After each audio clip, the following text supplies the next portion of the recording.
김병연은 1807년 양반 집안에서 태어났지만 그의 어린 시절은 평범하지 않았습니다.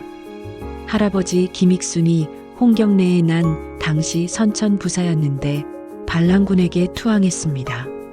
이로 인해 집안은 역적 가문으로 몰려 멸문지화를 당했습니다. 집안은 풍비박산이 났고 가족들은 뿔뿔이 흩어져야 했습니다. 김병연의 집안은 할아버지 김익순이 역적으로 몰린 사건 이후 강원도 영월 깊은 산골로 숨어들어 살아갑니다. 김병연은 그곳에서 어린 시절을 보내며 자랐습니다. 그의 집안은 이미 몰락해 있었지만 그는 그 이유를 알지 못했습니다. 할아버지 김익순이 역적으로 몰렸다는 사실을 어머니가 철저히 숨겼습니다. 어머니는 아들이 죄인의 후손이라는 굴레 속에서 고개 숙이지 않고 살길 바랐습니다. 그 덕분에 김병연은 자신을 몰락한 양반가의 재능 있는 아들로만 인식한 채 성장했고 양반 집안의 후손이라는 것만 기억하고 자라났습니다. 어머니는 아들에게 집안의 비극적인 과거를 숨긴 채 키웠습니다. 아마도 어린아이가 그 무거운 짐을 지고 살아가길 원하지 않았던 것 같습니다. 어려운 환경 속에서도 김병연은 유난히 총명한 아이였습니다.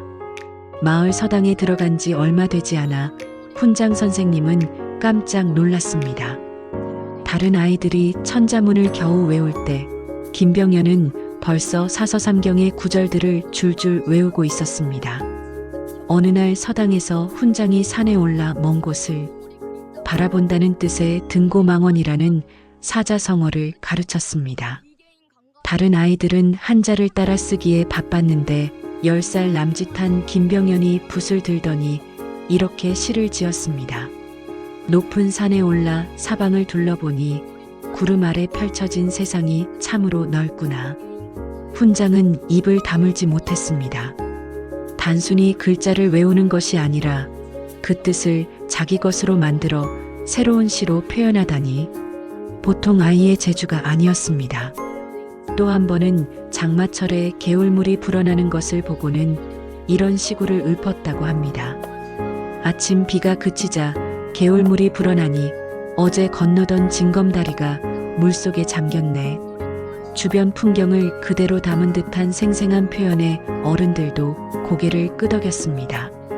아직 10살도 안 된 아이가 이런 시를 짓다니 앞으로 큰 선비가 될 것이 분명해 보였습니다. 마을 사람들 사이에서 소문이 퍼지기 시작했습니다. 저 집 아이 글재주가 보통이 아니라던데? 나중에 과거 보면 장원감이야. 칭찬이 쏟아졌습니다. 하지만 어머니의 마음은 편치 않았습니다. 저녁에 혼자 바느질을 하다가도 한숨을 쉬곤 했습니다. 아들이 시 한 수 읊을 때마다 자랑스러우면서도 가슴 한편이 철렁 내려앉았습니다. 이 아이가 이렇게 뛰어나면 언젠가는 과거에 응시하고 싶어 할 텐데 그러다가 집안 내력이 드러나면 어쩌지? 어느 날 김병연이 물었습니다. 어머니, 우리 할아버지는 어떤 분이셨어요? 다른 아이들은 다 할아버지 이야기를 하는데 저는 할아버지에 대해 아는 게 하나도 없어요. 어머니는 바느질하던 손을 멈췄습니다.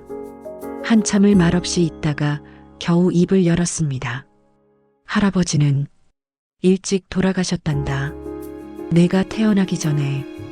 어떤 분이셨는데요? 훌륭한 분이셨지. 어머니의 목소리가 떨렸습니다. 거짓말을 하는 것도 진실을 말하는 것도 아이에게는 독이 될 것 같았습니다. 그날 밤 어머니는 잠을 이루지 못했습니다. 아들의 총명함이 축복인지 저주인지 알 수 없었습니다. 재주가 뛰어나면 뛰어날수록 언젠가는 더 큰 벼랑 끝에 서게 될 것이 분명했으니까요. 어머니는 이런 아들을 보며 복잡한 심경이었을 것입니다. 한편으로는 자랑스러웠지만 다른 한편으로는 불안했을 겁니다. 뛰어난 재주 때문에 세상에 이름을 알리게 되면 언젠가는 집안의 비밀이 드러날 것이 분명했기 때문입니다. 청년이 된 김병연은 자신의 재능을 시험해보고 싶었습니다. 마침 백일장 과거 시험의 일종이 열린다는 소식을 듣고 응시하기로 결심했습니다. 당시 조선시대의 과거 시험은 양반 자제들에게 출세의 유일한 길이었고 집안의 명예를 되찾을 수 있는 기회였습니다. 20살 무렵 영월 관아에서 백일장 지방 과거 시험이 열린다는 소식이 전해집니다. 김병연은 자신의 재능을 세상에 증명하고 가문을 다시 일으키고 싶은 마음으로 시험장에 나섭니다. 그러나 시험장에 걸린 시제는 잔혹했습니다. 충신 정씨를 찬양하고 역적 김익순의 죄를 통탄하라.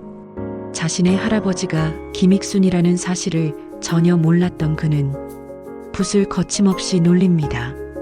김익순은 한 번 죽어서는 죄가 씻기지 않으니 10,000번 죽어 마땅한 망고의 역적이다. 시작부터 호통. 이리 세신 금익순. 대대로 임금의 녹을 먹은 신하. 너 김익순은 들으라. 가산비제 선수의 가산 군수 정씨와 비교하면 내가 먼저 의리를 지켰어야 하지 않느냐. 청조공작 일왕신. 맑은 조정에서 함께 임금의 신하가 되었거늘. 사지영이 이심자. 죽어야 할 자리에서 어찌 두 마음을 품었단 말이냐. 끝까지 싸우지 않고 항복한 행위를 두 마음을 품은 배신이라 규정합니다. 망군망친 불일인. 임금을 잊고 조상을 잊었으니 더는 사람이라 할 수 없다. 만번사지 당일생. 한 번 죽는 것은 가벼우니 10,000번 죽어 마땅하다.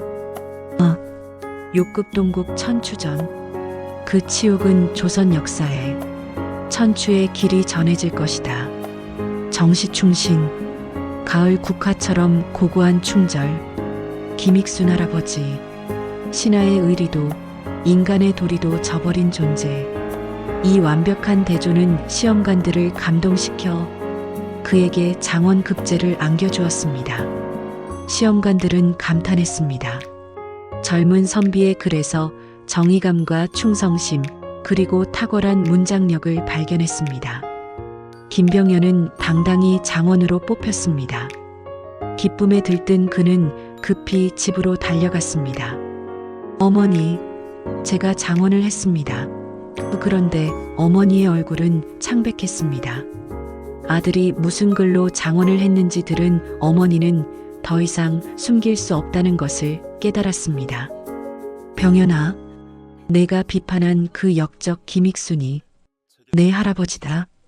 어머니의 떨리는 목소리에 김병연은 그 자리에 주저앉았습니다.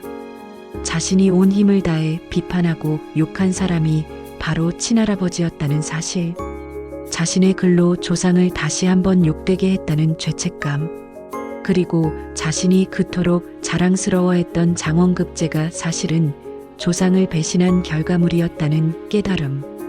그날 밤 김병연은 잠을 이루지 못했습니다. 벼슬길로 나아가면 언젠가 이 사실이 드러날 것이고 그러면 자신뿐 아니라 어머니까지 위험해질 것이었습니다. 무엇보다 조상을 욕한 불효자가 어찌 떳떳하게 하늘을 볼 수 있겠습니까? 다음 날 아침 김병연은 큰 삿갓을 구해왔습니다. 그리고 그 삿갓을 깊이 눌러쓰고 집을 떠났습니다.